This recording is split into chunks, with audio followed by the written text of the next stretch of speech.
All right, hey everybody, Pack a Day back again, and I was at Walmart today and found a couple of these 2018 Topps holiday boxes, so I figured we'd check out a pack of these and hopefully find one of the key rookies in there, like Acuna, obviously. So let's check it out.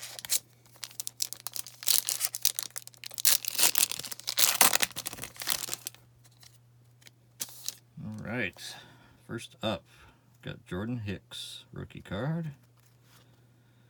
Kenta Maeda.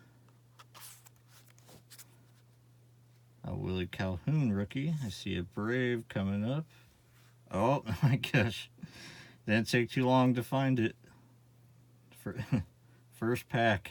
Ronald Acuna Jr. rookie card. Very cool. Alright, looks like you got a Corey Dickerson.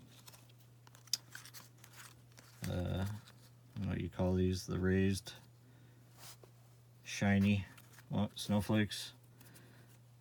Craig Kimbrell. Chris Davis.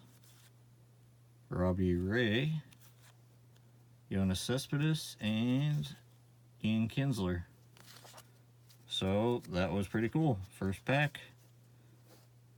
Found the Acuna. Very nice. Alright guys, thank you so much for watching. I appreciate it. If you haven't subscribed yet, please do so. I put up a new video every single day. Thanks guys, take care.